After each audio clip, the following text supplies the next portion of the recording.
नमस्कार, मैं पंकज प्रसून। दोस्तों, जब पहली बार मैंने जॉर्ज सोरोस नाम के शख्स का नाम लिया था तो कई लोगों ने खिल्ली उड़ाई थी।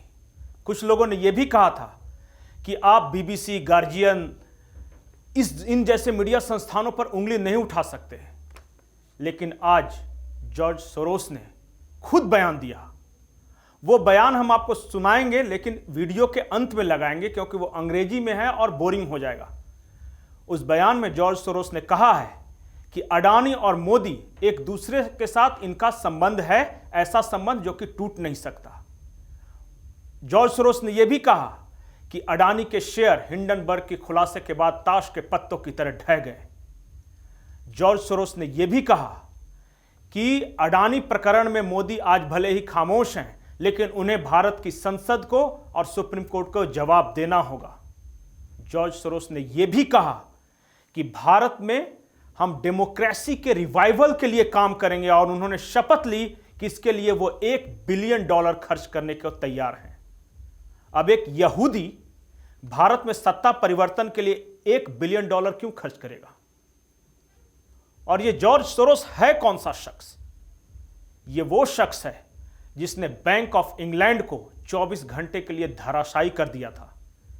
यह ऐसा शख्स है जिसे स्कॉटलैंड की सरकार ने इकोनॉमिक टेररिज्म फैलाने वाला सबसे बड़ा चेहरा बताया था। यह एक ऐसा शख्स है जिसकी एंट्री पर दुनिया के 3 देशों में प्रतिबंध है। अगर भारत की बात करें तो जो रोहिंग्या भारत में आते हैं उन्हें लीगल मदद पहुंचाने वाला शख्स है जॉर्ज सोरोस। जॉर्ज सोरोस वो शख्स है जिसने राफेल डील के दौरान दुनिया भर में भारत सरकार के खिलाफ दुष्प्रचार फैलाया। जॉर्ज सोरोस वो शख्स है जिसने कश्मीर के मुद्दे पर इमरान खान से मुलाकात की। और जॉर्ज सोरोस वो शख्स है जिसने सीएए का खुलकर विरोध किया। और आज जॉर्ज सोरोस वो शख्स है जिसने भारत के सबसे बड़ी कॉरपोरेट कंपनियों में से एक अडानी के खिलाफ जंग छेड़ने का ऐलान किया है। लेकिन यह कहानी पुरानी है। नई कहानी यह है कि भारत के कुछ बहुत बड़े नेताओं के संबंध जॉर्ज सोरोस से हैं और रहे हैं। अब मैं 2-3 घटनाएं बताता हूं और आप समझ लीजिए कि मेरा इशारा क्या है। 26 मई 2009 शशि थरूर वो अमेरिका में गए।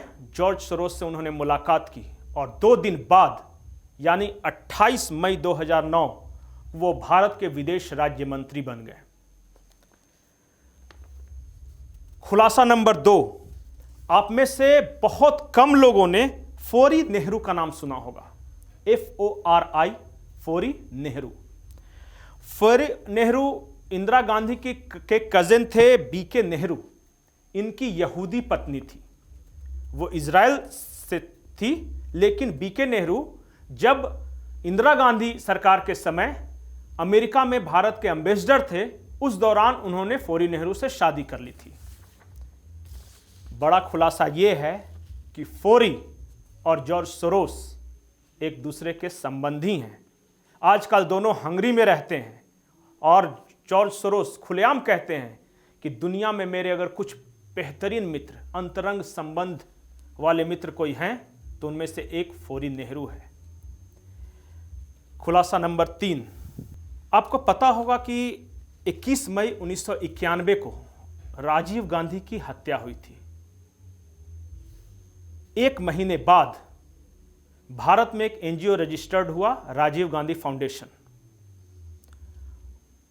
यह 1992 में हुआ। 1993 में राजीव गांधी फाउंडेशन का एक ब्रांच लंदन में खोला गया। और जिस वक्त लंदन में राजीव गांधी फाउंडेशन का ब्रांच खोला जा रहा था, उसी वक्त न्यूयॉर्क में जॉर्ज सोरोस ने अपना NGO रजिस्टर्ड करवाया जिसका नाम था ओपन सोसाइटी फाउंडेशन। अब rediffmail.com एक न्यूज़ वेबसाइट है। उसकी रिपोर्ट की माने तो उस दौरान सोनिया गांधी और जॉर्ज सोरोस के बीच कई दौर की बातचीत हुई थी लंदन में और न्यूयॉर्क में। और फिर एक और NGO का रजिस्ट्रेशन करवाया गया जिसका नाम था the forum of democratic leaders in the Asia Pacific, FDLAP। आपको जानकर हैरानी होगी कि ये जो forum of democratic leaders of Asia Pacific यानी FDL-AP है, इसके जो 4 डायरेक्टर हैं उनमें से एक सोनिया गांधी है। बाज़ाब्ता उसके वेबसाइट पे लिखा हुआ है सोनिया गांधी। और ये the forum of democratic leaders and Asia Pacific इस NGO ने खुलेआम ऐलान कर रखा है कि उनका अल्टीमेट गोल, अंतिम लक्ष्य भारत प्रशासित कश्मीर की आज़ादी है। अब आप सोचिए, जिस NGO का लक्ष्य भारत से कश्मीर को अलग करना है, उसकी प्रेसिडेंट में सोनिया गांधी का नाम है। एक चाइना के भी शख्स हैं, उनका भी नाम है, और वो वही शख्स हैं जिनके साथ राहुल गांधी ने मुलाकात की थी। एक और बड़ा खुलासा, जब 2004 का जो चुनाव हुआ उसके बाद सोनिया गांधी ने यहां बनाई NAC, national advisory council. National advisory council में 2 शख्स थे, हर्ष मंदर और अरुंधति राय। ये दोनों शख्स उस वक्त जॉर्ज सोरोस फाउंडेशन के लिए काम कर रहे थे। RTI द्वारा जानकारी मांगी गई, लेकिन 2004 से 2014 के बीच सोनिया गांधी की विदेश यात्राओं का कोई ब्यौरा नहीं है। कुछ कुछ बातें समझ में आ रही है कि संबंध कहां से और कैसे कैसे हैं। नटवर सिंह, विदेश मंत्री भारत के, उन्होंने बयान दिया है कि UPA सरकार के दौरान CIA का दखल लगभग सभी मंत्रालयों में था। यह है असली खुलासा। आज फिर हंसिए और फिर भविष्य में यह बात सामने आएगी, क्योंकि हम समाचार प्लस गोरों की कही बातों को अंतिम सत्य नहीं मानते। सब अपने मकसद के लिए, कोई 1 बिलियन अमेरिकन डॉलर यूं ही भारत पर खर्च नहीं कर रहा, उसका कुछ मकसद होगा। ये रॉकफेलर फाउंडेशन, ये जॉर्ज सोरोस, ये पुलित्जर फाउंडेशन, इनके करोड़ों अरबों रुपए भारत में आ रहे हैं अलग अलग NGOs के जरिए। और वो इन्वेस्ट कहां कर रहे हैं? लगभग आप डिजिटल शूटर्स, एक नाम दिया गया है इंटरनेशनल मैगजीनों में या इंटरनेशनल मीडिया में आप जाइएगा तो डिजिटल शूटर्स होते हैं। भारत में जो डिजिटल शूटर्स की भूमिका है, the wire, alt news, the news minutes, इस तरह के कम से कम 12-13 ऐसे वेबसाइट्स हैं जिनका सीधा संबंध George Soros, Ford foundation, Rockefeller foundation इत्यादि इस तरह के लोगों के साथ है। ये तो थी राष्ट्रीय खबर। अब आते हैं झारखंड पे। झारखंड में आज 2 बड़ी और चौंकाने वाली खबरें हैं।